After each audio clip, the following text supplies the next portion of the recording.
Well, welcome to the MHS live podcast. My name is Guy Danoff, and I'll be your host over the next hour. As tonight, we're going to be talking on one of the very important subjects facing schools today. And we're going to talk about how quality physical education and physical activity impact student success. And we've got a great group of guests tonight. We're going to be looking at it from a case study standpoint with Bayless school districts. We're going to be looking at also from a state level, as well as all the way to the national level. As Shape America representative Carly Wright is going to talk about the brand new, just released last month at Shape Cleveland. She'll be talking about the new health and physical education standards. And without further ado, I'm going to bring on my first guest coming straight from Missouri. And that's our former executive director. That's really weird to say, Tom, but we have Dr. Tom Lowry with us. Tom, first and foremost, how are you? Well, I'm doing very well. I'm still catching up with a lot of loose ends and going forward with some new initiatives as well, Guy. Well, that's what we like to hear. And Tom, I just again, just so our viewers know that you'd been our executive director here in Missouri for 10 years. And as of just not even 10, 11 days ago, right? Or 10 days ago, you've had 10 days of retirement, which yeah, what is that, right? But Tom, I'm so glad that you could join us tonight, because what we're talking on tonight is, again, looking at PE and physical activity, how it's going to impact that student success. So I'd like to kind of get things going, is our first question is going to be, talk to us, what is CSPAP? What is the goal of it? And what does the current research say about it? Well, this is a relatively new program, and yet the ideas have been implemented in many ways for a long period of time. CSPAP is a coordinated school physical activity program. And the purpose of this is simply to have physical activity before, during, and after school, during the physical education class, and all bringing in all stakeholders, not just focusing on children, but all staff and faculty, and as many people as would like to take part in it. And this is critically important because we know that active students are active learners. Right.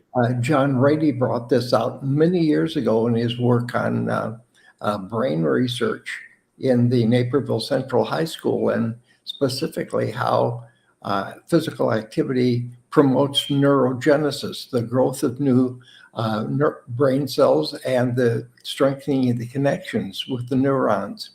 And so the results there were phenomenal. And that has been like the key finding to begin with. But yet we have many other data that demonstrate just exactly how physical activity can not only be a great public health purpose, right, in that it the more activity people have, the less likely they are to be affected by chronic disease and infectious disease. And the healing processes and long-term management is so critically important to having regular physical activity. You're going to be talking with some really outstanding people from the Bayless School District that have been collecting data. Mm-hmm.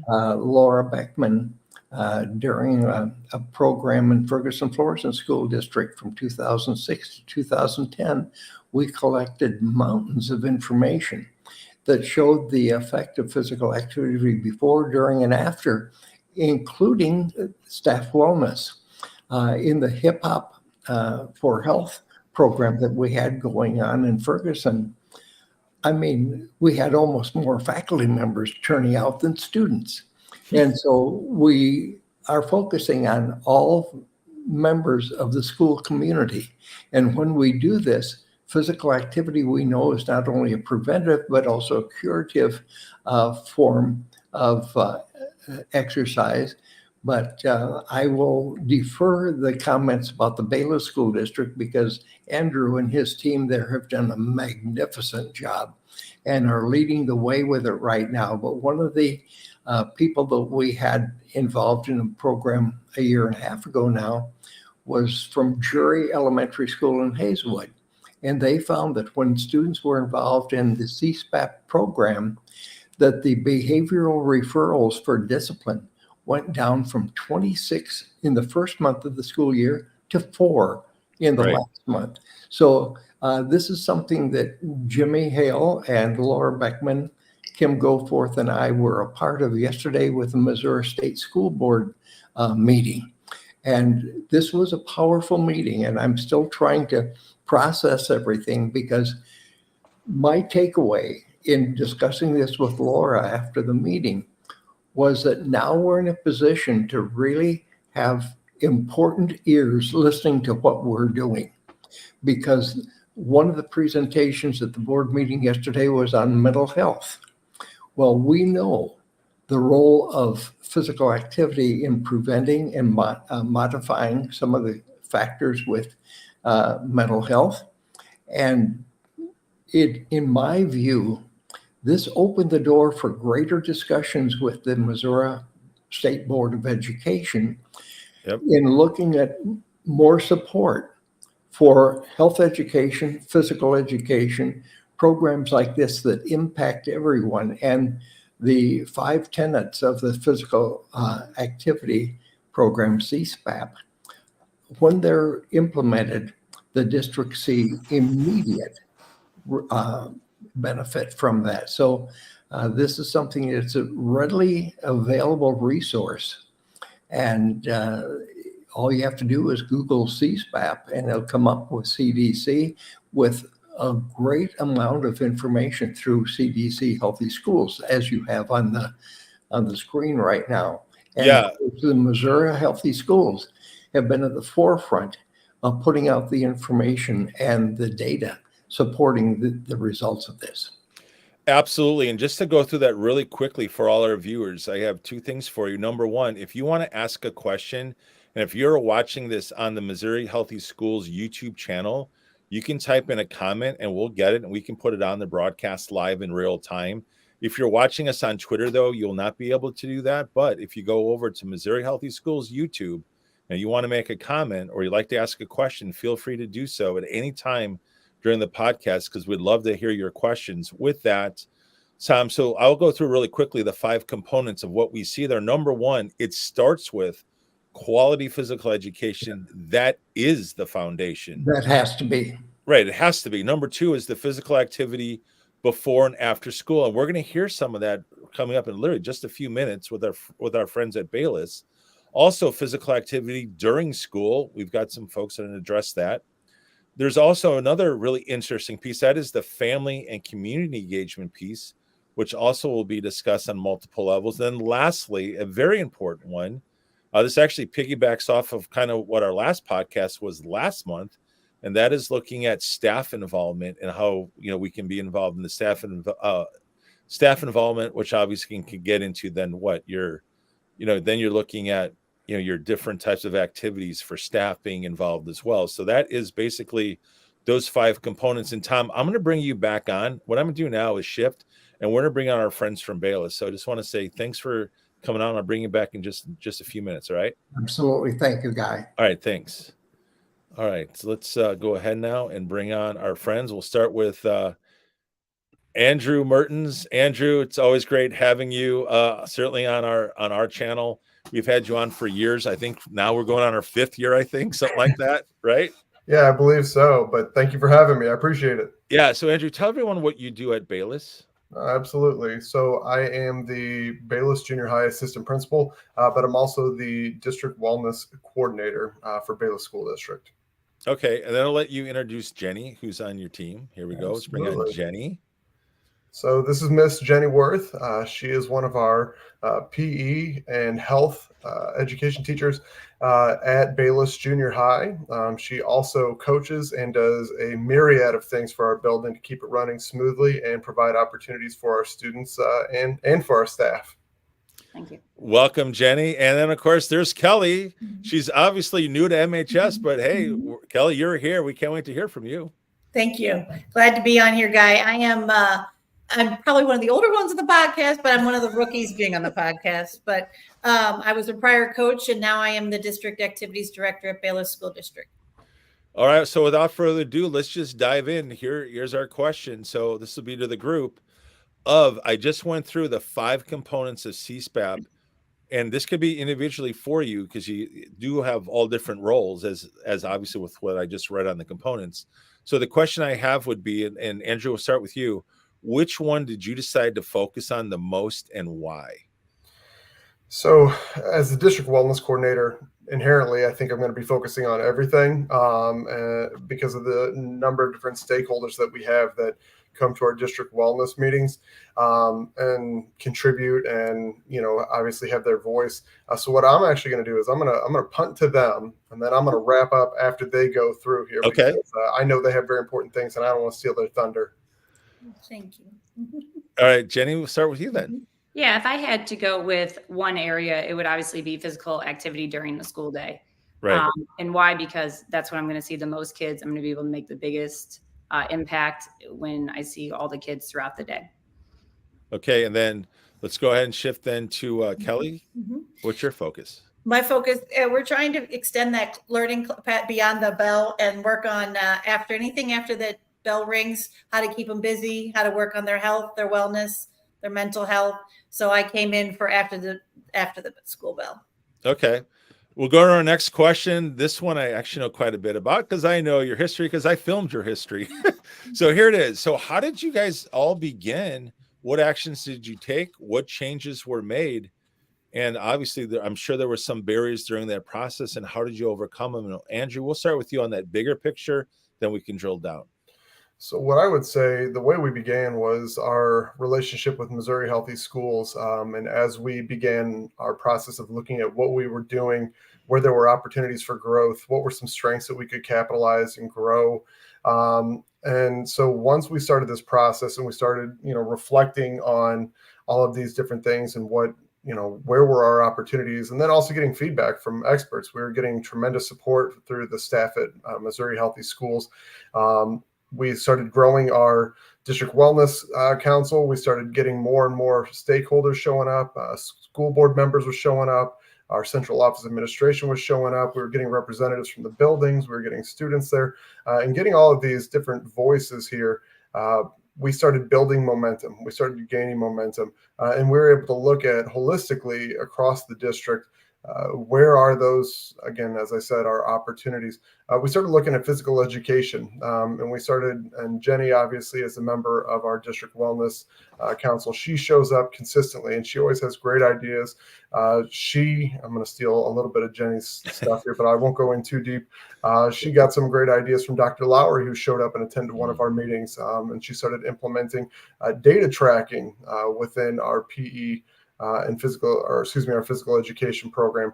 We were able to get some grants, grants that would support where we could kind of double dip, where it was a wellness grant for our staff. We were able to get some rowing machines and some free weights so that our staff can work out, have access to it, obviously create a healthier staff. Healthier staff is a happier staff. Their mind is going to be awake. They're going to be alert. But we're also able to provide that as an opportunity for our students to work out throughout the day as well. And along with that staff involvement, Jenny came with a great idea for Wellness Wednesdays, where our staff members, if they so choose, can wear athletic clothes to work. And then they can come and join her PE classes and work out with the students, which a lot of like I said, our students absolutely love seeing their social studies or English teacher get in there and work out hard with them.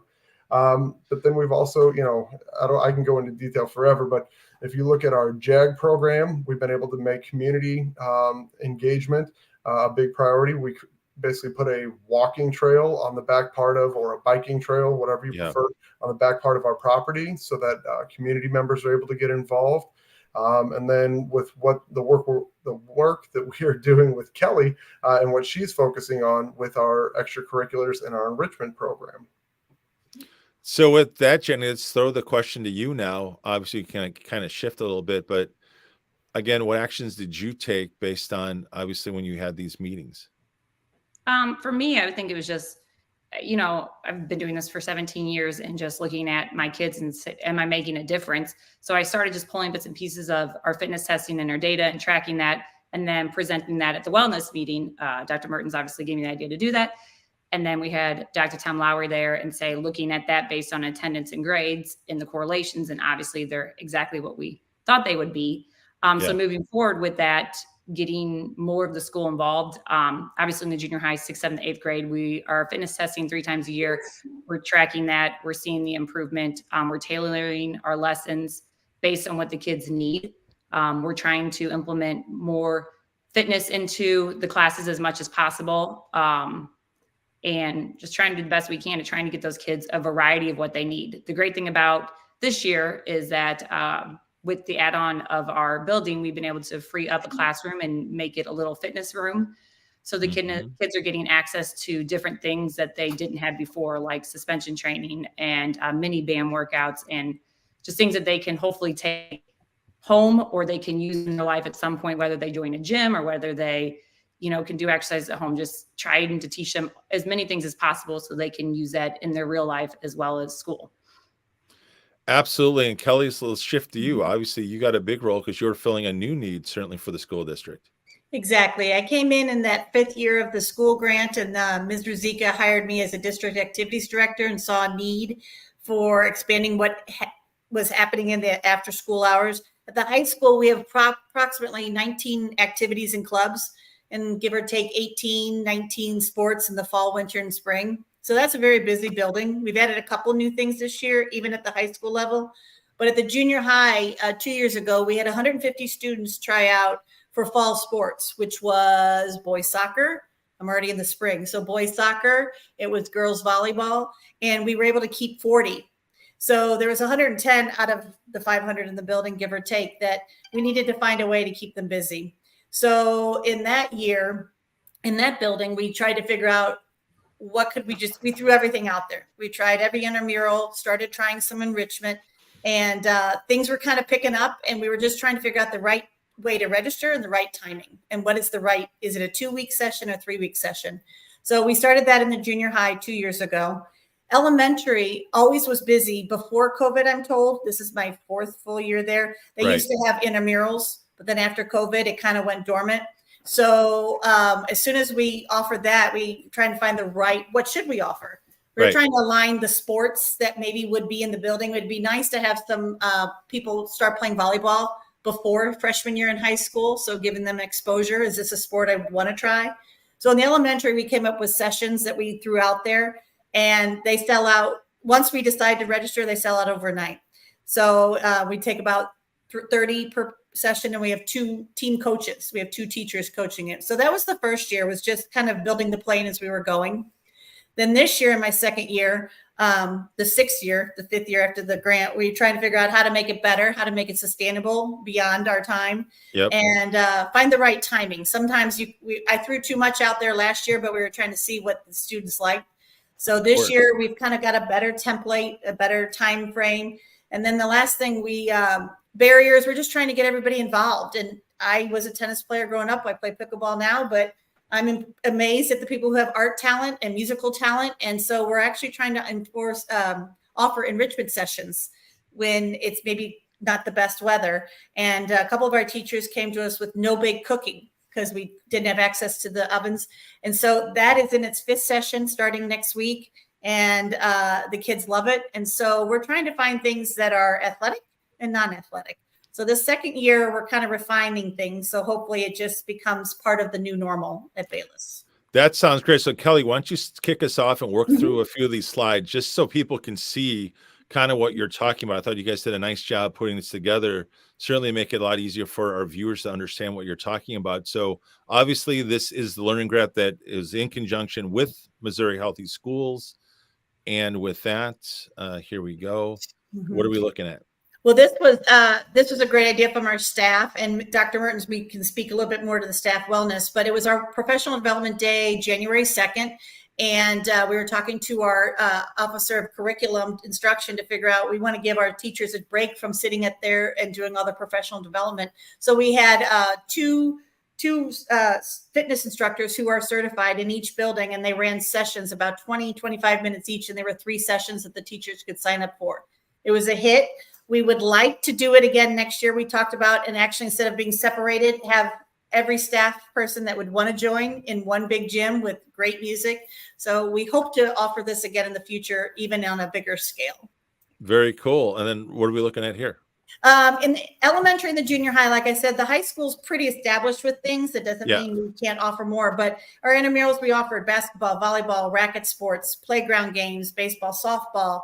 Enrichment is our school district has amazing facilities, but everyone is using them. So we needed to find things to do that were in a classroom setting. So we actually did dance. Brain Busters was new this year in the junior high level. STEAM Adventure. No Big Cooking, like I said, is a hit in the cafeteria. Wow. Ms. McNo came up with Cube Club. There's a whole bunch of our students that sit at lunch with their Rubik's Cube. So she came up with the Cube Club. And then chess, we had a league we were able to sign up for. And so we were able to offer chess. And there's about 10 or 15 junior high kids started out. We about 10 every week that did it for 6 weeks at Wydown Middle School. And then we have a chess team in the high school. So it's nice to give them that exposure. We did 2 or 3 week sessions, and then we would charge based on that. What was nice about it is we needed to figure out how teachers are in their classes all day. How could we offer this and have their great talents? Because some people have a passion or a skill in soccer or track and field or Rubik's Cubes. So we were trying to figure out how can we get them to do it together, because it's kind of nice to have a friend there or a teaching buddy. So if we get larger groups, and they usually sell out pretty well, they get to co-teach it, co-sponsor it, co-coach it. And that just makes it, an extension of the day. At the end of last year, junior high went into every advisory and said, what are some new things that we could offer? And they gave me 50 new ideas, and just based on this. So we keep trying to bring out what their voices, so their voice is heard. So what can we offer? So Kelly, I just have to make a reference. I'm still going to date myself when I say this, but I can tell you, I remember the Rubik's Cube came out in the 80s. And now it's a hit. Here we are in 2024. It's making a comeback. Or is that what you're telling us? Dr. Mertens can tell you, when we were saying Kelsey McNeil came to us, he's like, oh no, there's a good core group of kids at lunch, right, Dr. Mertens, that are. I walk around and they hand me their cubes, and I mix them up as best I can. And then without them seeing it, I say, how quick? And they'll say 28 seconds. And I'm like, try. And they got special timers, and they rip through it. And I rarely win. Mm-hmm. You barely win. Things come back around like fashion. They come back around. Obviously. All right, we'll move on to our next slide. But I had to ask about it because that's not something you're used to hearing, the Rubik's Cube. I'm sure that there's people on there. What's that? What's that? Well, it's a thing of the 80s now. We're back, obviously, at Bayless, and it's doing well. All right, so talk to us a little bit more about the activity and certainly the enrichment data. This was pretty cool, this data. Well, I'm real passionate. I do think that I was a coach my whole life, that we're learning in the classroom, and then we're also learning on the tennis court or on the field, or, in the culinary class, how to be patient, how to work with people, how to communicate, how to not be listened to, how do we get our point across, how to fail. So I'm very passionate about what happens after the bell. I think it just adds to their toolbox for life, besides what we're learning in the academic classroom. So we've been tracking numbers in the first year, the 5th year of the grant. We were able to get about 145 3rd through 5th graders out there for those intramural sessions throughout the year. And it was about 870 hours of activity. Junior high, last year, I threw a whole bunch of darts at the board, figuring out things. We had 306 6th through 8th graders, which was about 1,200 hours. This year to date, we've already are higher numbers in the elementary at 157 as of 4-5. And actually, a lot of parents in the K through 2 want us to offer sessions for them. We've offered dance. We actually have a new playground games we're offering starting in 2 weeks. And the teacher thought it might help with students to learn the rules of the playground and games to kind of cut down on any friction. So she's excited to start that. We're adding that late in the year. And then the junior high, we have had 233 involved, and we've offered less, more quality sessions, because we've listened to the students about what they really want to do. And we have about 1,400 hours of activity of running around or being involved. Yeah, Kelly, I'm just going to say this for our viewers. This isn't like something you just have done. This is data you guys have been doing for a very long time, 5 years. And it just continues to amaze me how you keep just elevating the way you track things, Jenny, I will come back to you in just a second on that question because your data is pretty amazing what you found in your PE classes. But as I wrap this up, I mean, Kelly, this is outstanding being able to share this with us. Yeah. What are we looking at here? Well, this is what's really nice too, is in each of the buildings, we're collaborating on equipment and ideas how to do things better. And Coach Worth and Coach Brandenburg have set up this amazing badminton system. So when they run it, they run badminton in February when the weather's not the best. Yep. And when I tell you there's almost 34 to 40 kids, and there's some probably waiting in the wings. And I don't know if this is the video or not, but you can see them. They're just all hitting that ball, hitting the birdie really well. So we did badminton was a sellout. And then I don't know what else you have next coming up here. Oh, yeah, that's elementary. They're working on soccer. Oh, and that's basketball. I lied. We actually that day is one of our captains and our junior basketball player, Grace Latisseur. She came one day. We had what's really nice is I want to start getting some of the high school students to come even for a day because these students look up to them. And then actually it's neat for them to give back. So Grace and them came and helped us coach a couple of her teammates. And I will say she's a 1,000-point scorer, right, Dr. Mertens? We celebrated her today. I could not be more proud of Grace. That's huge. Yeah, that's huge. That's a lot of points. All right. And she's just a wonderful human being too. She is amazing. She's amazing. Cool. This is K-2 dance. They sit down. Ms. Cramper's a first grade teacher, and she just comes in, and there's about 20 kids doing that, and she kept them busy. Sold out. Parents are so happy that they have 2 days a week that they can stay and extend the learning and have fun. Yep. All right. Elementary, we had soccer in the fall. We had dance there. The other one that you'll see there is third through the far right photos, elementary 3rd through 5th dance. Okay. And it's a sellout. And what's neat is the teachers are starting to come to me with ideas because either they have a passion or they have a skill, or their students are saying, can we have this? So last year we were developing things ourselves. Well, now it's coming to us. So that's exciting. That is exciting. All right. Soccer field at the top, elementary 3rd through 5th graders. It's packed. You'll see at the bottom left, bottom right. I think, even though you see the soccer goals, that was how they used them as nets for intramural volleyball at the 3rd through 5th grade. Oh, okay. Well, that's cool. All right. Continuing on. Far left. That is Cassie Harold, math teacher in the junior high. So smart. She said, I'd like to do a math brain busters is what she calls it. And she had about 10 kids doing it. And then that's our junior high chess league over at Wydown Middle School. And it's just neat because we're trying to find certain activities that people may want to try.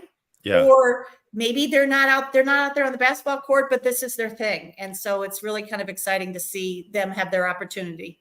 Absolutely. And then no bake cooking on the left. That's a hit. That's I have a shopping list. It starts next week. When you give me a pause, I'm going to let you know what's on the menu. But Ms. Riggs and Ms. Crow sent me a shopping list, and the kids devour it, probably because it's great food they cook and they can eat it right there. But it's also really it's a neat skill to be able to take care of yourself. And the volleyball or badminton, sorry. Badminton, yeah. I mean, Kelly, pretty amazing. A lot going on there at Bayless. Yeah, it's really cool. I got to give a shout out to Kelly because she has created an environment where people want to bring her ideas because there's no bad idea. They bring her something and she's like, yeah, we can make that work. Like, it doesn't matter what it is. She's like, I'll find funds here or there. If she thinks that it's going to benefit our kids, she'll do it. And in doing so, she's not only involving more and more and more kids, like that's over half our students that are involved in some program as a result of her work. But a huge number of our teachers have stepped up, not just in a coaching capacity, but in whether it's an enrichment with the no bake cooking class or chess or what have you. But tons of people are stepping up, and now there's a higher degree of involvement, investment in students after the school day. And it's been a tremendously positive impact on our environment, on our climate, on our culture at Bayless Junior High. So she has done a phenomenal job. Well, they're all helping me figure out how to make it happen. Well, I got to tell you, when you sent over those slides, I knew we had a lot to talk about because it was exciting. No, seriously, what I was so impressed with is the amount of diverse activities you had. Like you said, you got something on so many different levels for students to choose, and also for certainly your staff. I mean, it's really amazing how you're really integrating all that into this as now you're going into year 6. Oh, I'm going to take a short pause for everyone. So if you are a live viewer right now, and if you are watching this on the Missouri Healthy Schools YouTube channel, you can ask us any question you'd like. Well, I have them on the screen right now. If you have any questions, you can type it in the comments. I would be able to bring it live right now on the podcast. Just let you know if you want to do that. Unfortunately, if you are watching it on whether it's Shape America, MoShape, or Missouri Healthy Schools Twitter, you cannot do that. But if you're on the Missouri Healthy Schools YouTube channel, you can certainly do that. So with that, I'm going to transition over, and this is the big question I love asking Jenny, because this is kind of how we kind of bonded in our media days early on. And Jenny, talk to us about the data that you've collected, because the last time that we met, we did an on the move on it. You shared some really riveting stats on just 6th graders, and now that's evolved since then. Maybe you could pick up the conversation from when we last filmed there on those stats, and then what you've been doing as of late. Yeah. Well, I did 6th grade at the beginning, and kind of looking at our 4 fitness components that we tested kids on: muscular endurance, muscular strength, cardiovascular endurance, and flexibility. And for me, I wanted to see, are the kids improving throughout the year? And once I started looking into that, I noticed that there was a really big improvement, which was really great to see. The kids working hard, and all the work that we're putting in is working as well. So then obviously 7th and 8th grade, the other teachers in my building, they're doing the exact same thing. We test the kids 3 times a year, and we kind of track that data to see how they're improving, or where they're improving, or what areas we need to work on the most. We look at each of the 6 tests that we do. Yep. And kind of see, for example, like sit-ups, usually at the beginning of the year is really low. I was just looking at my data, and I think 12% of students last year at the beginning of the year were in the healthy fitness zone. So we really worked on putting core exercises into the classroom and trying to improve that. Now we track data just at the end of the year for 3rd through 12th grade, and Yep. We're trying to get 70% of our students either in the healthy fitness zone or to show improvement by the end of the year. Junior high, I will say, I work with 2 great people that is not hard to reach. We're usually 80 to 90% of our students are either in the healthy fitness zone or have shown improvement in those 4 fitness components. Yeah. And let everyone know what happened on your 6th grade test, because that was kind of like your pilot test where you had 22% that did not reach a healthy fitness zone. Is that correct? Yeah. So that year, I think it was 22% of students were in none of the healthy fitness zones, right, for the 6 tests that I tested on. And I have the data from last year, but I think it was like 4% that we got. It was, yeah. So 4% of our students that year, by the end of the year, were in 0. Like last year's data, when I look at it, I had 1% of my students in 6 of the components, 6 of the tests be in the healthy fitness zone. I only had 1% of students. And by the end of the year, we had 22% of our students reach all 6 tests and the healthy fitness component for all 6. So that was really cool to see. And the kids, they do it themselves. I mean, I know we are very fortunate to get 4 days of PE a week. Right. We have great staff support. We have great admin support. But the kids get excited about it. Like they want to see the improvement. They want to work hard. They know when we're testing something or they're going to get a new score on something. I mean, the whole school's talking about it. So I think the excitement for it is one of the things that really helps our students try to get to that level. Yeah. And Andrew, anything you want to add to this? No, absolutely. And, it's one thing to collect data, but Jenny and her team with Dan and Debbie, they use that data to specifically tailor their lessons to, okay, here's an area that our students need. So we're going to really focus on that fitness component. We're going to do things that complement that test. And then, as she said, they share the data with the students. So the students know exactly where they're at any given time. So they know what they need to be working on, like whether it's calling out mile times or lap times or, the encouragement, the engagement. A lot of times they're doing the activities with them. Like they are so involved, and it's such a high quality physical education program. It's really hard for the kids not to be involved and not to enjoy it. And then they will hand out awards for the highest achieving students. They'll do individual phone calls home for students who have a particularly impressive performance if they improve in a tremendous area, a tremendous percentage. So they're really making sure that the students recognize the importance of what they're doing. They're making sure that they recognize how proud of them they are. So they're building these Right. relationships consistently. So it's one of those things where, as an administrator, she says she has our support. I don't know how you couldn't support a program like that. Especially with those results, right? Right. It's Yeah. amazing to go to any PE class inside the building or outside. Everybody's moving, everybody's working hard, they're honest, and they're very supportive of them, and they're cheering them on. So they have goals to shoot for, and that's all because of the coaches and the teachers, Jenny, Debbie, and Dan. Yeah, that's the awesome. The kids rise to meet those expectations again because they know the investment that's there. Yeah. And not only that, they make it fun. There's always some high energy music going on. Good and, music. You know, Yeah. Jenny's usually running around with her Britney Spears headset on and cheering them on, and so it's a good thing. It's a good thing. That's funny. All right, Andrew, here's our last question. Lock and load. Here it is. I know you know it's coming.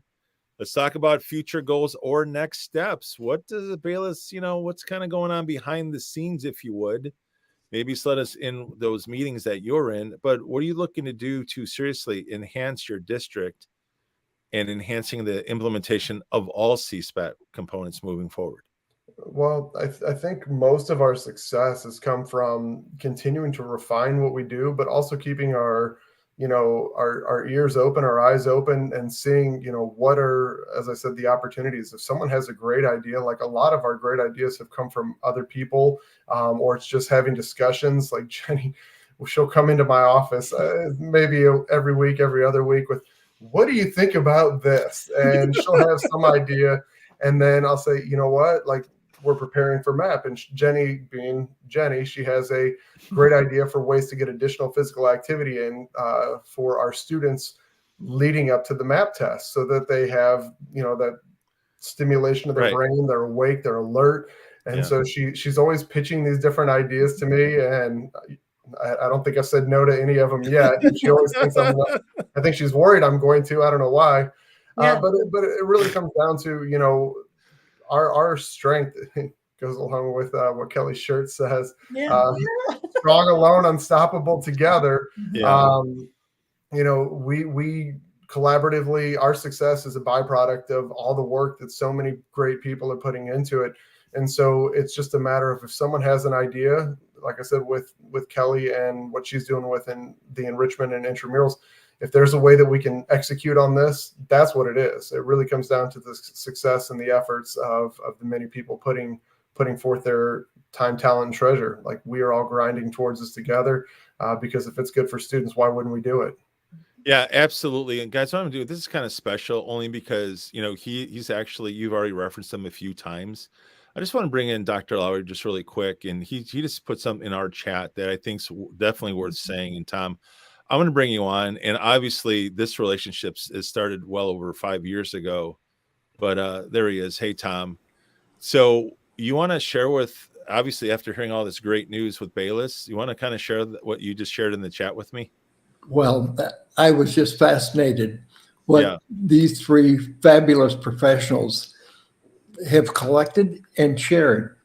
And you were with me in Cleveland at our national convention. And when I had a chance to respond in a ceremony, I made it very clear that we must show the impact that we have in what we do. And absent any data, then it's going to be a second-class program. It's going to be a second-class school. But when you can collect data the way that they have, and have the initiatives that they have, that this, it's not only CSPAT, but I keep thinking of the whole school, whole community, whole child, because they are involving all children. They're involving the entire community. They're all stakeholders in the school district. Mm-hmm. This is exactly the model that anyone and everyone can follow. And I'm sure that they will sell their ideas for a little bit of profit. But it just shows what dedicated effort with great leadership at all levels, from the very top down to every employee in the district, benefits from this, and the results are remarkable. I just can't say enough good things about what all of you are doing. Keep it up. Mm-hmm. Thank you. Yeah, thank you all. I got to tell you, Andrew, Jenny, obviously we've been working together for quite some time. Kelly, welcome, obviously on Thank board with you. this whole thing. It's really fun having all three of you. I'm going to now shift kind of where we're going next. I'm going to bring on Jimmy Hale. Tom's going to stay on with us. So we're going to talk more about some partnerships and how things are going now in the state level. But we thank you so much for sharing all your experiences, your insights, really the good, bad, and the ugly. And yes, of course, Andrew, you got to work on that Rubik's Cube score, man. You can't have kids beating you, man. Come on. Those kids are too smart. At least he can do it. They were trying to teach me, and I need to start very beginner at the Rubik's Cube. So he's at least much further along than I am. Gotcha. Well, we just want to say on behalf of MHS, thank you so much for taking the time tonight to visit with us. Thank you. Thank you. All right, let's go ahead and make this transition. Here we go. All right, now let's bring on Jimmy Hale. Where is he? There he is. Jimmy, how are you doing, my friend? Hey, doing well. Hey, Guy, how's it going? Good. We have Jimmy Hale with us. He is the director of Missouri Healthy Schools, also is our coordinator for health and physical education. Jimmy, let's just start with reaction. What's your reaction to, because I know you're a little bit newer to our team and you don't know as much of that history as we've been doing for 5 years now, but what's your reaction to hearing all that data being shared by Bayless? I'm always just amazed. And, it's always great to be here with you and the amazing teams of school leaders that we have that come on board and share their experiences. And just love the opportunity because we definitely need to take all the opportunities that we can to celebrate the great work that they are doing for students. And so I just continue to be impressed. Yeah. Like I said, it's just been great. Now we've got 5 years of this history. And like I said, it's been great for us. I know Tom, Laura, myself, we've actually gone out to their meetings, when they were talking about their wellness committee meetings to see that in action live, how they've gotten so much engagement. And that's why Tom, for those of you who may not know what Tom referenced earlier, Tom had just was awarded by Shape America last month, the Hall of Fame Award, which is one of the highest honors you can get in all of Shape America. And Tom was referring as an acceptance speech. What he was telling everyone was about the kind of data that Bayless and other schools are collecting and why it's so vital that we collect it and how we use that data, obviously for driving future decisions. And Tom, it was pretty darn cool that you referenced that because that it's really such a key component if we're going to have success in physical education and in physical activity with programs like CSPAP. Well, and based on that one short little presentation that you filmed, Guy, Yeah. I've been in contact now with some of our past national leaders, with one of the companies that actually has put me in contact with a school in England. Wow. That wants to find out what is involved in justifying your program. Right. What is involved in showing you to your stakeholders, to the community, to the state, what can be accomplished with a little bit of effort.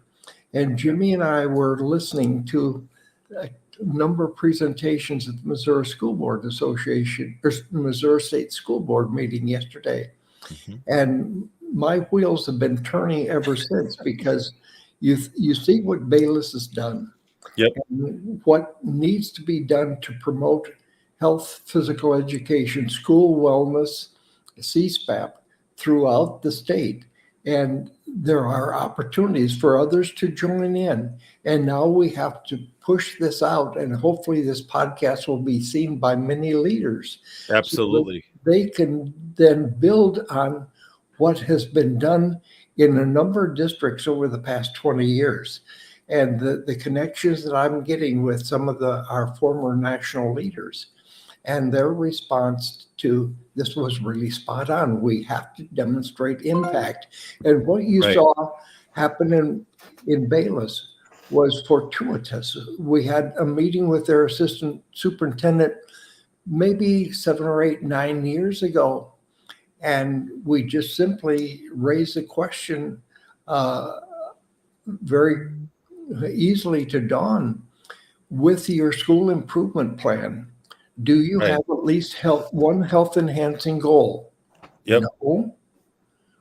Will you create one? Yes, we will. And from that point on, it just built and built and built. And so district leaders have to realize that a healthy school will be an achieving school, will be a school where students are supported, connected, healthy, safe, and challenged. Right. That's part of the WISC plan. Yep. And it seems so simple, but now when you see how well this is done and what the results have been throughout the district. I mean, I live 5 miles from the Bayless School District, and so I know what's happening over there. And it's exciting to go over there at any time of day and see everyone participating. This is a model. Folks, it's not really brain science, but it helps brain science. Right. And it helps achievement. It helps prevent. It helps health in the long term. They've set out a model that everyone, and there are other districts doing this as well. So I'm just thrilled to see what Jen and Kelly and Andrew were able to show on this. Absolutely. So what I'd like to do now is transition just to let our viewers get a better insight of how we work together as a state now, because obviously that was more of a school district kind of approach, case study. And so, Jimmy, I'm going to kick this off to you. Let's talk about looking at the partnership and the support in professional development and how that can be impacted through conferences and resources. If you can maybe explain for our viewers that kind of that dynamic that MHS has, say, with a group like MoShape, and how that can apply to conferences and even creating more resources. Yeah, absolutely. Let me mention a few things here. Yeah. The Missouri Department of Elementary and Secondary Education is committed to being the go-to resource for school leaders. And we provide guidance on learning standards, curricular frameworks. We offer professional development, technical assistance when needed, and so much more. Right. And I really wanted to share something that I recently discovered, and I'm working hard at the state level to change. And it pertains to the difference between two words, the words recommended and required. Now, somehow, Guy, throughout the years, this changed. And I think it had a negative impact on the trajectory that physical education has taken in our state. Yeah. And one example of this is if we look at the elementary school level, students are required by law to receive an average of 150 minutes of moderate physical activity each 5-day school week. Students should get 50 minutes of required, there it is again, physical education per week, and that must be taught by a certified physical education instructor. Now, the 50 minutes of PE time can also count toward the 150 minutes of physical activity time, but somewhere in the MSIP documents, and that's the school improvement planning, the word changed from required by law to recommended. And so because of that, there's been issues where physical education, physical activity time has been reduced by many school districts. And so in the middle schools, students are required, again, by law to receive at least 3,000 minutes of moderate physical activity each year. And we recommend 4,500 minutes. And of course, in high school, 1 unit of PE is required for graduation with a recommendation of 2 units. And I want to emphasize there should not be any substitutions for high school PE class. I've had a lot of school leaders reach out and ask about substitutions recently, but nothing truly compares to a quality PE class. And so what that means is you can't count marching band, you can't count JROTC, or being on a sport team to satisfy this requirement. This is law This is required for graduation in high school. And when we talk about fitness testing and fitness data, which Bayless is doing an amazing job with their testing of students and all different grades and whatnot. What I'm working on right now is the required fitness testing for grades 5, 7, and 9 in the state of Missouri. This is law. And the law says that Missouri students are to be fitness tested in grades 5, 7, and 9. Each school that tests the students is required to report the results of fitness testing to the state each year. This is part of core data. Schools and districts that meet the acceptable range in 3 of 4 of those categories are supposed to be recognized by the state. And this has not been done since 2016, Guy.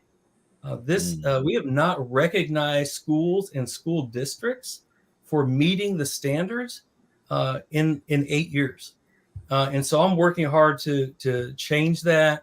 We're looking at revamping and maybe putting a fresh face on what the fitness testing is going to look like and what it's all about.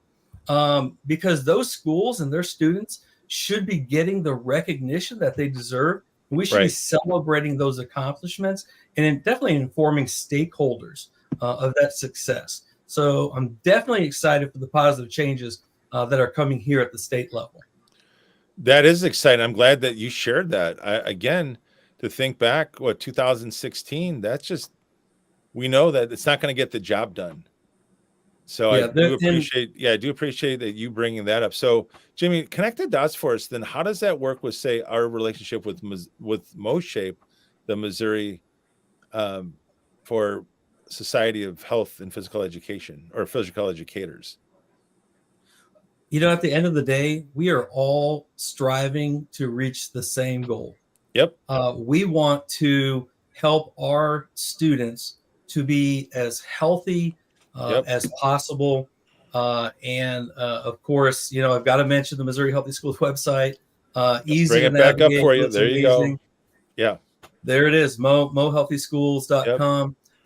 We use the whole school, whole community, whole child or WISC model to guide us and our efforts. We've got a team of experts that are ready to help if listeners have any questions or need assistance in any of the 10 areas. But at the end of the day, we're all working to help students be as healthy as possible. Yep. And there's so much data that's out there, and this is long-term. This is data that goes back decades upon decades of the health benefits for students when they are participating in a physical education course, and they're in that moderate physical activity range, get their heart pumping, a little bit. And it's just so beneficial, especially in the classroom, and helping students to be more successful in class, helping them to achieve more, lower discipline issues. And we could talk all night about all the benefits of that. One of the things that we've done recently, and I don't know if I've shared this with you, but we just started a partnership with Kansas City Link. So KC Link is their local investment commission. And they work with 54 metro schools and help with their before and after school physical activity time. And Missouri Healthy Schools, this was an area that I felt like we were a little light in, a little weak in, and we needed to strengthen that. And so we developed this partnership, and it's going to be amazing to work with them and spread our message and our team, throughout the state, a little more toward the Kansas City side. We're a little St. Louis heavy, but we're trying to hit all the places that we can to partner and improve student health. Hey, Jimmy, while you were talking, this came across. I thought you want to read that for everybody. This comes from the Uplift Connection. One of the repeating factors I've heard tonight is working together and for each other. So important, and y'all are knocking it out of the park. Yeah, I just want to say thank you for that comment. Again, if you're watching this on the MHS YouTube channel, you can type in your comments or ask us questions or give us a nice shout out like that. Just feel free. We'll certainly put it right here on the show as we continue. So, yeah. So, Jimmy, it's just really exciting the things that are going on here in our state and the work that you and your team, and certainly with Dr. Lowry still involved, even though we know 10 days ago is supposed to be the last day as the executive director. He's working harder than he ever has. So, but that's Tom. I mean, that's who he is. That's part of the reason why I believe he's a Hall of Famer, because he just hasn't stopped, right? I mean, and now it's for no pay.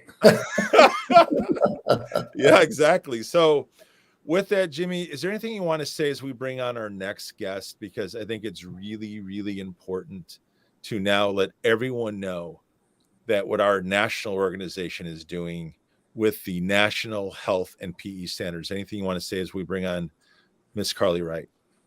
Yeah, and I think it's appropriate because I think it connects all the dots, because you see the great work that Bayless is doing at the local level. You see the efforts of what we're trying to do at the state level to help the local school districts. And then hearing from Carly about what's going on at the national level is just going to connect all the dots and kind of help folks to understand why we do what we do and how it does take a team to work together to get those successful results. Absolutely. So without further ado, I'm going to bring you guys off, as we're just going to then talk about what's going on at the national scene. So thank you, Jimmy. And thank you, Tom. And let me see, moving that. And now we're going to bring on Miss Carly Wright from Shape America. Carly, how are you? It's so good to see you.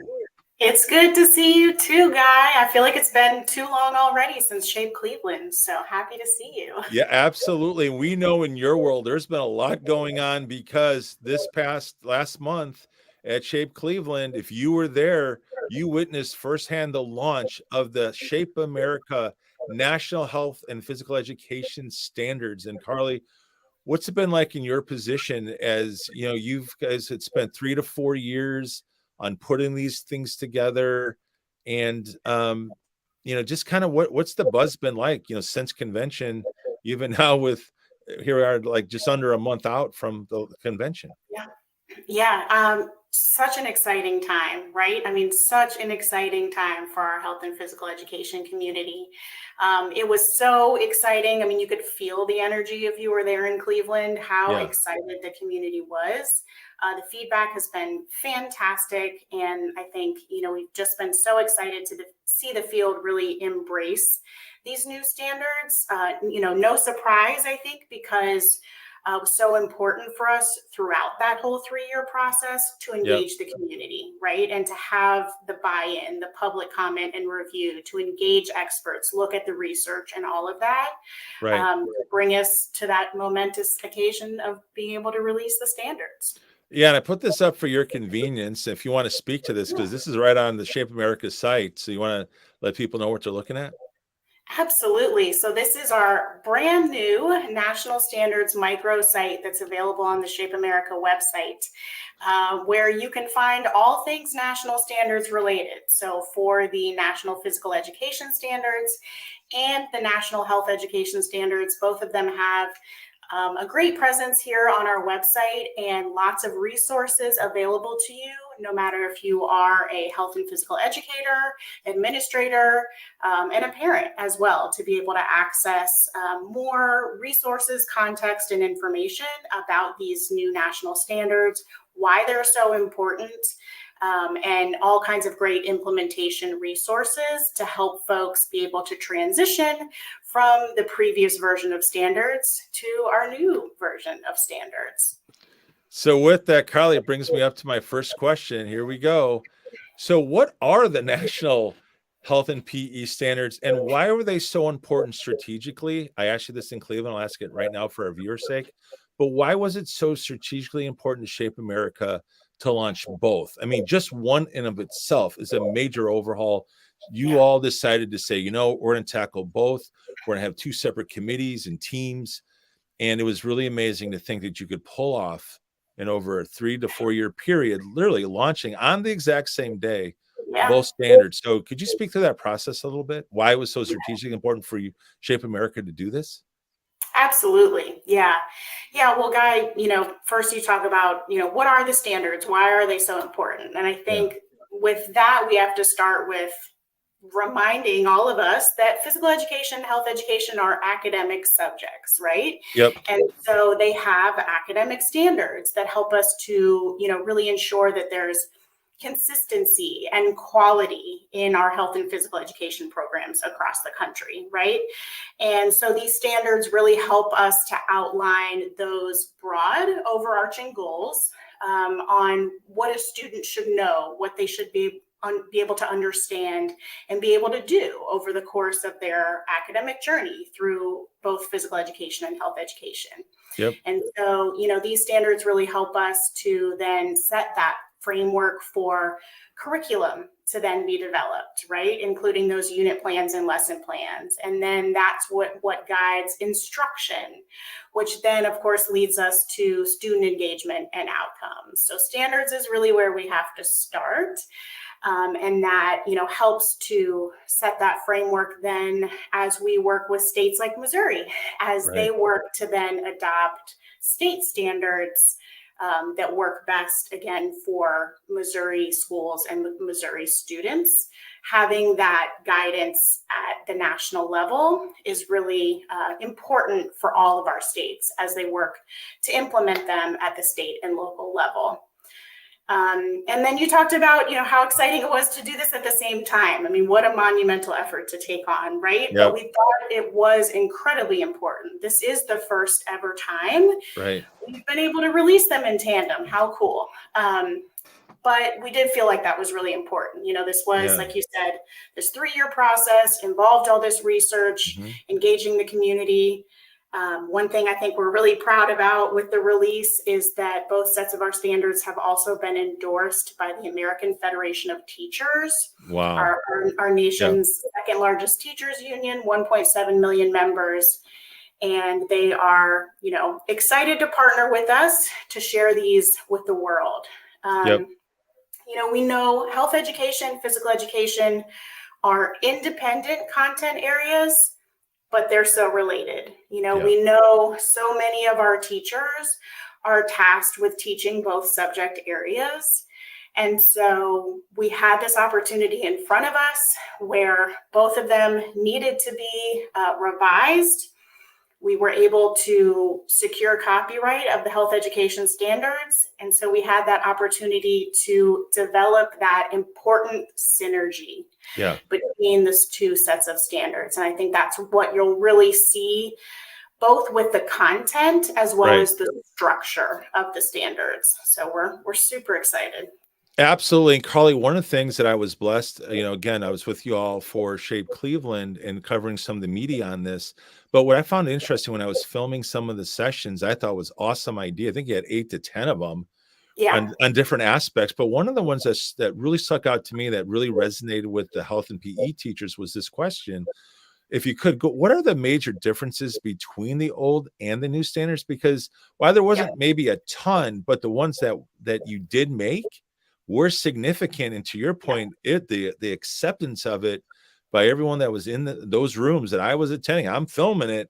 And it was really amazing the feedback that, we've got from the field, from our frontline teachers. So if you could speak that, what are some of the fundamental differences between those older standards to obviously the ones that you all just released? Yeah, great question. I think your point is important. I think our main focus in going into this work was on meeting the needs of today's students and today's teachers. And so the involvement of practitioners who are teaching now in today's schools in both task forces that work to revise standards was really important. The evidence, the research, all of that, incredibly important, in setting the foundation for standards. But the reality of what's happening out in schools also equally as important. And so that was really our focus, meeting the needs of today's students and teachers and ensuring that the new standards were current and were inclusive and really serving the whole child, right? And so that was the foundation that we began from.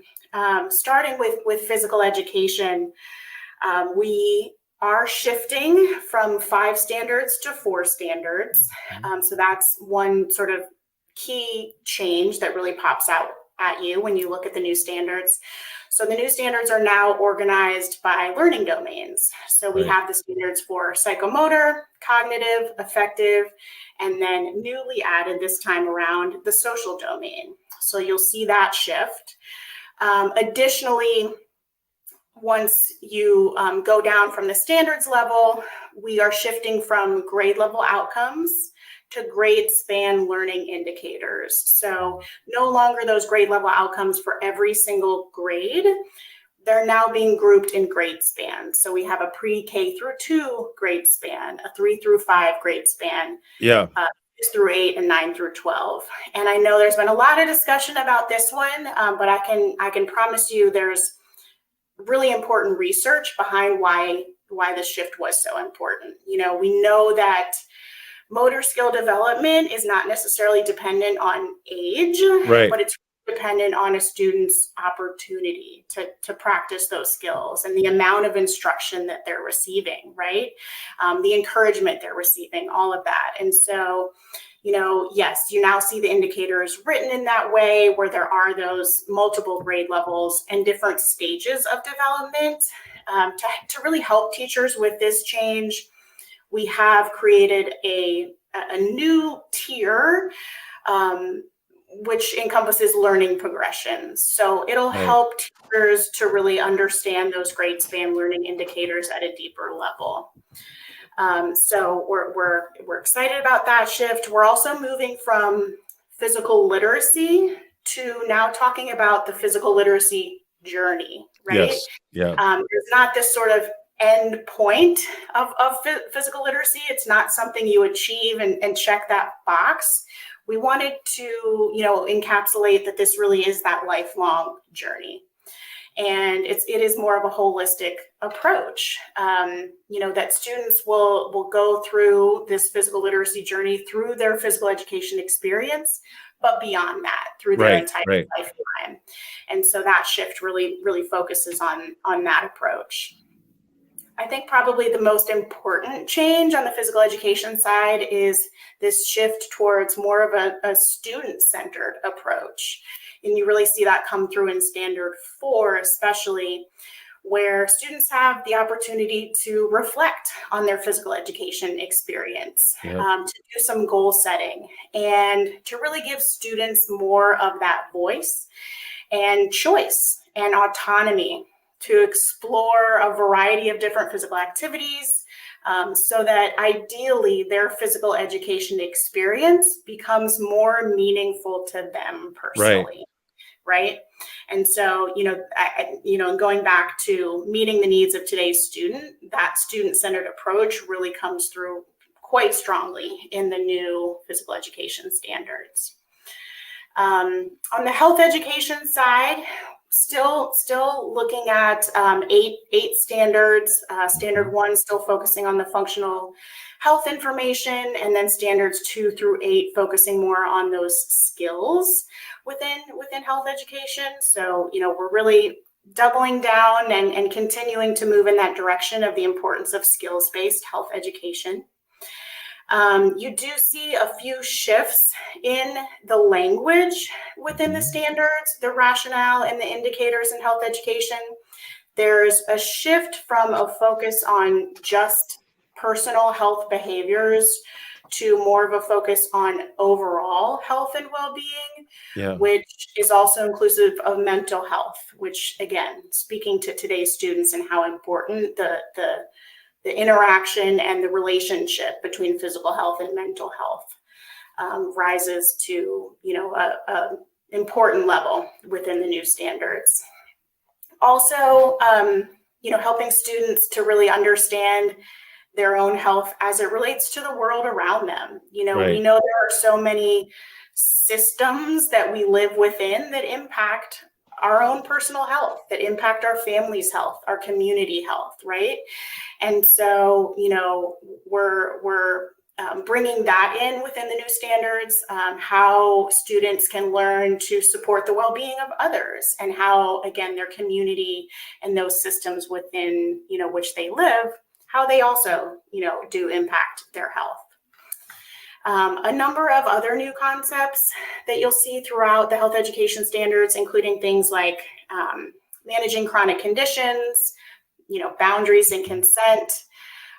One that I love is a focus more on strengths and assets rather than just looking at risk avoidance. Also the, role and importance of equity, misinformation and disinformation, and helping students to navigate that, analyzing their influences in that way, how to communicate with others that may have different perspectives or values, and then, of course, lifting up the importance of health literacy on the health education side. So lots of new and exciting concepts and shifts to dig into within both sets of standards there. Carly, it is. It's really exciting. And I'm going to have you react to something only because I didn't have it on the script, but you'll be able to react easy. But again, I had one of the things that really stuck out to me, and it was in the interview with you a little bit, you alluded to a little bit when we did this in Shape Cleveland, but your colleague, Michelle Carter, said something really profound and deep. And that was the process that you all went through to get these standards. I was wondering if you could touch on that, because it's one thing, okay, here's the standards, here's the shift. But I think it's important for everyone to hear the lengths of what Shape America has done to ensure that these are the best possible standards. Because I'll be honest with you, when you were telling me, and especially on some things that Michelle was sharing with me, it blew my mind on how you were putting together focus groups and town halls and that whole process. So could you maybe, give us a little insight into that? Because I think our viewers would find that very helpful if they realized how you went about doing this over a 3 to 4 year period. Absolutely. Yeah, it was a really intentional process. And, that began from the selection and recruitment of task force members. And again, ensuring that those groups of experts in the field were inclusive of researchers, folks at the higher education level, folks who are, at teaching our future professionals, right? And then ensuring that we have, again, as I mentioned earlier, practitioners at all different levels who are in the field experiencing, working with today's students, and looking at, how different physical education looks like in an urban setting versus a rural setting, right? Ensuring we have diversity of thought, ensuring we have geographical diversity, racial diversity, ethnic diversity, all of those different identities are represented as we put together these task forces. And then from there, both task forces spent a great deal of time really having some pretty intense philosophical discussions, looking at, the standards from other countries all across the world, to really understand, the direction that physical education, health education are going in other countries, and to see, where we align and where there, were some areas where we thought we could have a little growth in some of these areas. Of course, we had representation from CDC on both sets of our task forces as well.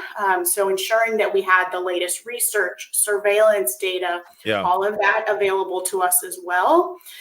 So that we could, again, be ensuring that the standards are based in the most, current, recent research and evidence. That was incredibly important to us.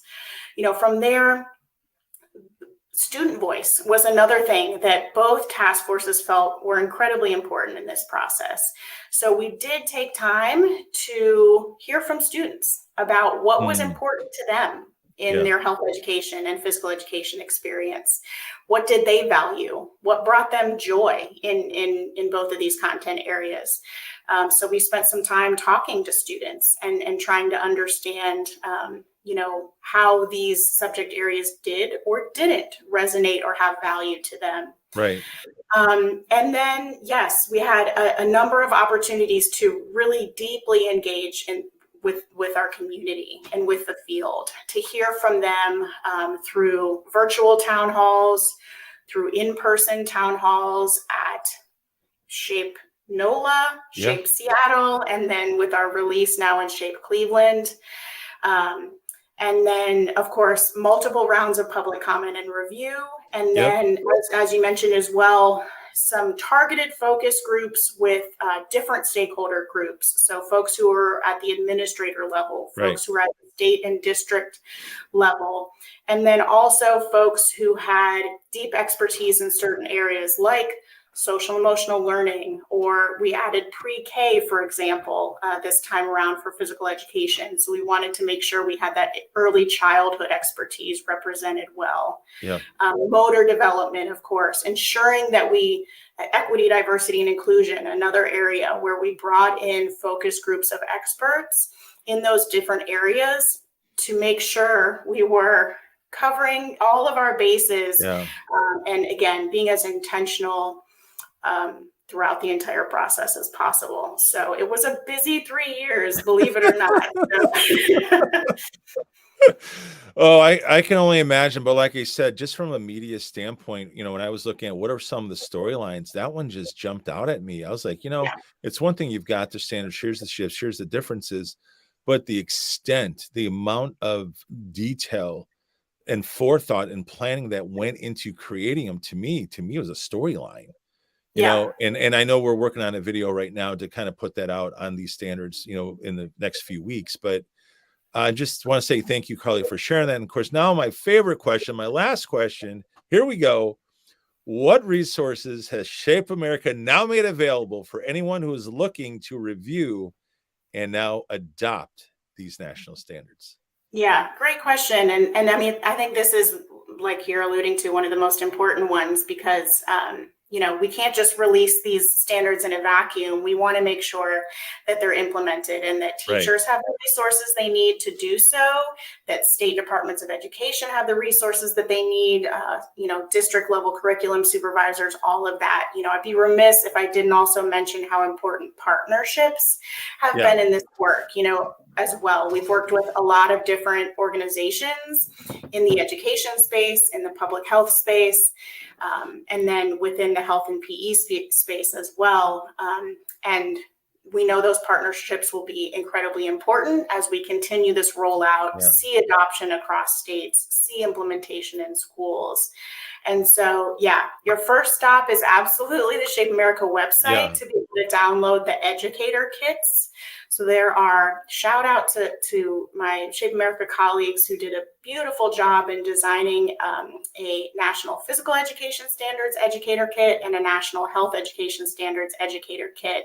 And you'll find everything that you need, a lot of what touches on what we talked about today. Each educator kit includes a revision timeline, outlining the process we just talked through, outlines the evolution of standards, shows, again, the changes from the last version to this version, and really highlights those key notable changes that we talked through. Gives you a framework of standards, really talks you through the ecosystem of national standards and how they work with, again, curriculum, assessment, instruction. And then, of course, the stars of the show, the actual standards, the rationale for each standard, which will point back to that research and evidence, and then the learning indicators, the grade span learning indicators on the physical education side, and the performance indicators for the health education standards are included in those kits. So those are free and available to anyone to download on our website.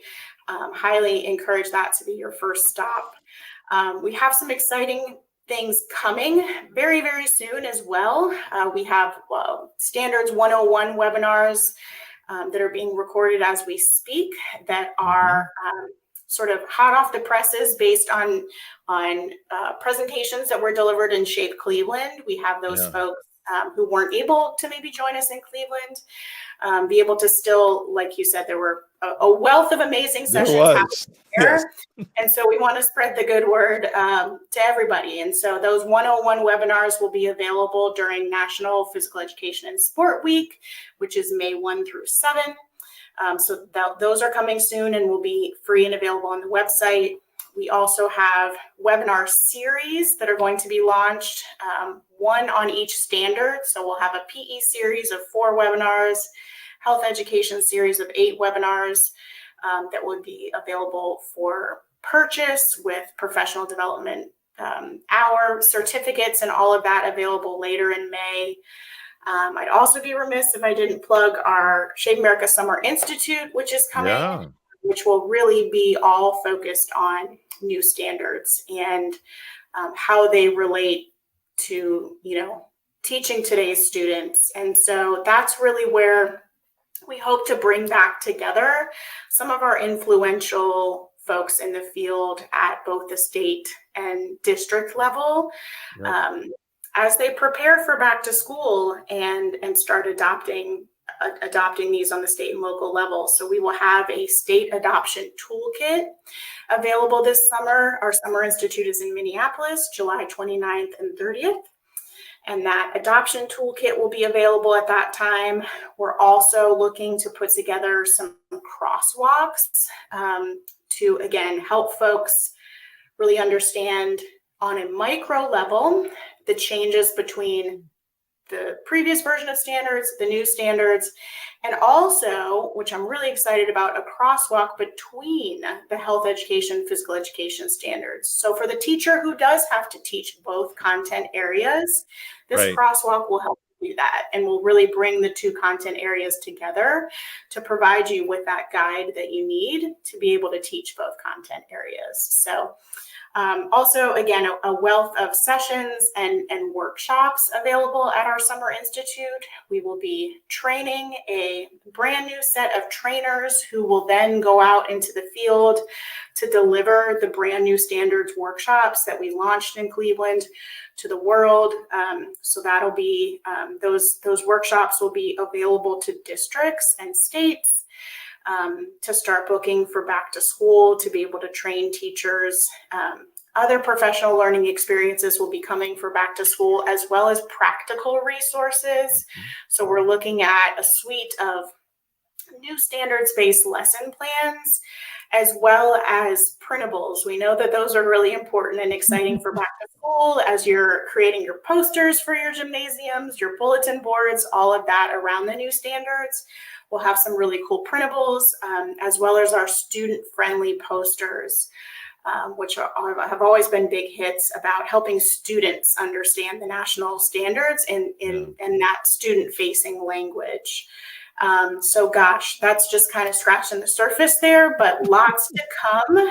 And, again, we are here at Shape America to help you as much as we can. If your state is looking at revising standards, if you have questions about any of the resources, we're here to help. Please don't hesitate to reach out to our team. We're happy to chat with you.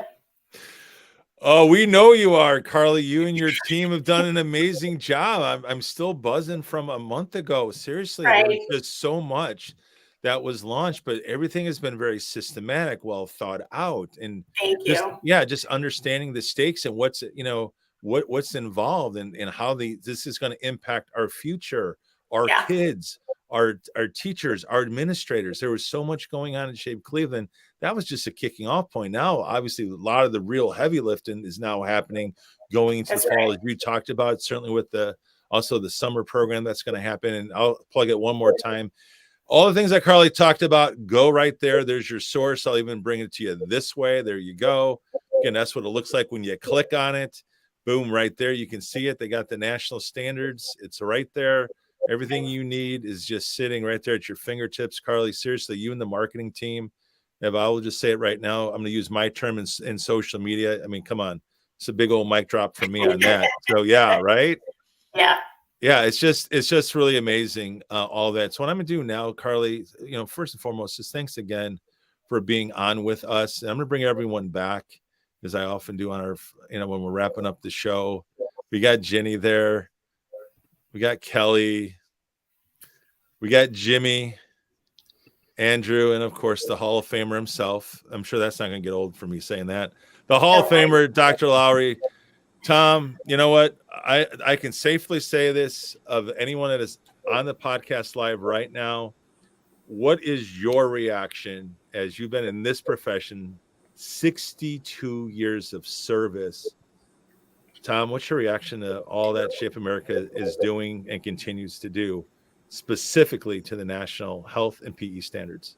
Well, first of all, just look at the talent that's on the screen right now. These are the people that you could go anywhere with and find successful programs. There's no question that what we're doing, and Carly mentioned this, we're just scratching the surface. Yeah. And there's so much surface to scratch. I was so pleased with Jimmy's comment about what DESE has not been doing and is doing and will do.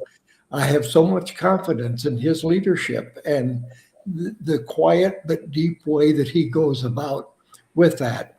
And I think that we realize that we're set up in our state now so that people are listening to us and we have a voice. And it's very critical. Yeah. Carly has been at the forefront of advocacy efforts. Yep. As long as I can remember. Well, maybe not quite that long. She's the pro on this. And this is what it's all about. It's letting the community, letting the students, letting all stakeholders realize the many benefits from an active and healthy lifestyle, from making healthy decisions, from being around people. And we talked about this. So we listened to the discussion on this in the Missouri State Board of Education meeting last night, where so many students don't feel connected. Right. But then you look at all the slides that came from the Bayless experience. Yeah. Talk about connected and meeting needs and engaging everyone. They really didn't show what they're doing with the community, but the community members are engaged with that as well. Yep. And so many opportunities with good leadership and listening and moving forward. I sort of wish that I was just beginning now, because I can see such a much brighter future than that I went through in my experience. And so we have excellent leaders as a part of this. I'm indebted to all of you for your work, your dedication, and the way that you present your programs to the public. Yeah. If more would do this, people would be knocking down the doors, wanting more of what we have to offer. Our morbidity and mortality tables would be much less frightening, and we would just all enjoy a better sense of health and well-being. So I love what you presented tonight, and I love the contributions that each of you made. It's been an honor to work with you all. Wow, absolutely. Jimmy, let's give you the final word. I just, again, because you're going to kind of bring it all together. Yeah, here we go. Here's your superintendent from Bayless.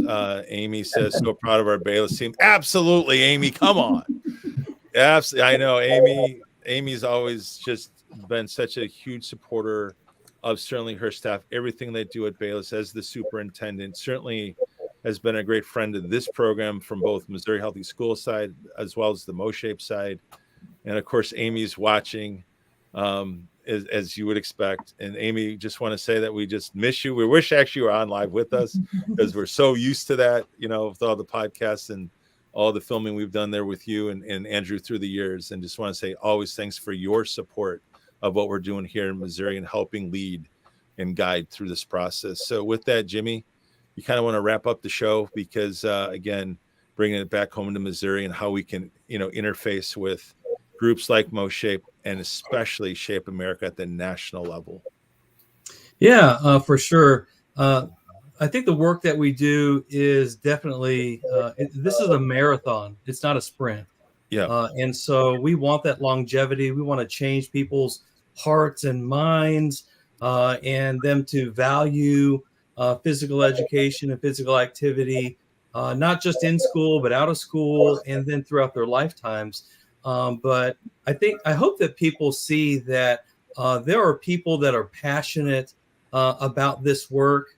And this is such a phenomenal team that I'm just super excited, because, we have to work together. We have to lean on each other at times and support each other. And like I said before, at the end of the day, we all want the same thing, to help our kids to be as healthy and successful as possible. Jimmy, very well said. And I just want to thank all of you. Certainly want to thank our viewers. Hey, we just set a record, Jimmy. We just now broke 202 live streaming right now watching. That is a record for Missouri Healthy Schools. Yeah.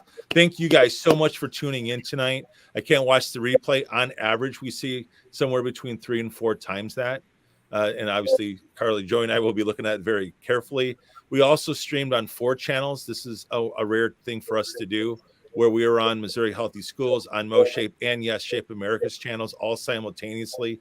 Thanks to the technology we're using. Tom, thanks again for providing it to us. Yeah, I know, right? But this is a really exciting time because this, Jimmy, it only speaks to what we're talking about. This is important for everyone. We care about our kids.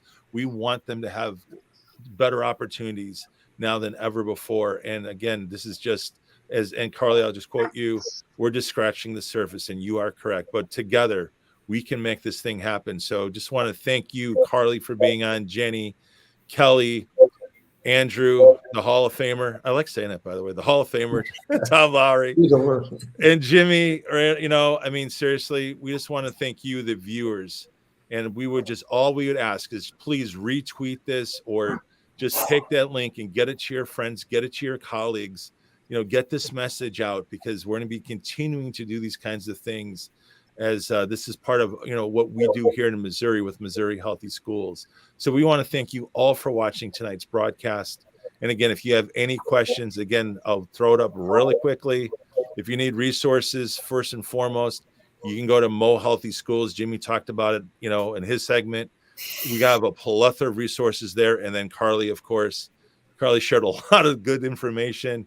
If you want to know about the National Health and PE Standards and all the events that are going on and all the resources that are available surrounding those things, there's your go-to places right there. So again, guests, I just want to say seriously from the bottom of my heart, thank you for making the time to share these amazing things that are going on in your world so we can collect you, like Jimmy, like you said, so we continue to press forward.